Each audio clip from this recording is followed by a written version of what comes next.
అందరికీ నమస్కారం అండి. ఇప్పుడే అందిన వార్త, ముఖ్యమంత్రి అరెస్టు, తీవ్ర టెన్షన్లో పార్టీ నాయకులు. ఆ వివరాలు ఏంటన్నది వీడియోలో తెలుసుకుందామండి.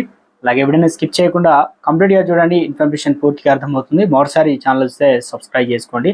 చాలా మంది చూస్తున్నారు కానీ సబ్స్క్రైబ్కి మర్చిపోతున్నారండి. దయచేసి ఛానల్ సబ్స్క్రైబ్ చేసుకోండి. మీరు సబ్స్క్రైబ్ చేసుకున్నట్లయితే ఇటువంటి లేటెస్ట్ అప్డేట్ మిస్ అవ్వకుండా ఎప్పటికప్పుడు అందరికంటే ముందుగానే నోటిఫికేషన్ రూపంలో మేము అందించడం జరుగుతుంది.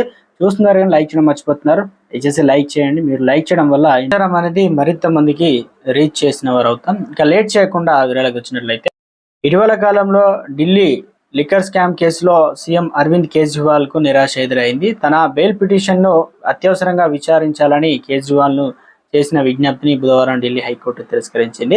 ట్రయల్ కోర్టు బెయిల్ ఆర్డర్ను కూడా సవాల్ చేస్తూ ఈడీ హైకోర్టును ఆశ్రయించగా మధ్యంతర స్టే విధించిన విషయం తెలిసిందే. ఈడీ పిటిషన్పై కేజ్రీవాల్ ఇచ్చిన సమాధానం అర్ధరాత్రి ఉందని, అంతే దీనిపైన కౌంటర్ దాఖలు చేసేందుకు సమయం కావాలని ఈడీ తరఫున అదనపు సొలిసిటర్ జనరల్ ఎస్వి రాజు హైకోర్టును అయితే తెలిపారు. ఈ మేరకు జస్టిస్ వీణా బన్సల్ కృష్ణ కేసును అయితే విచారణ వాయిదా వేశారు. మంగళవారం రాత్రి 11 గంటల కేజ్రీవాల్ సమాధానానికి సంబంధించిన కాపీని ఇచ్చారని, కౌంటర్ అఫిడవిట్లు సిద్ధం చేసేందుకు సమయం లేదని ఐఏఎస్జీ అనగా తెలిపారు. అరవింద్ తరపున సీనియర్ లాయర్ అభిషేక్ మను సింగ్ వాదన అయితే వినిపించారనమాట.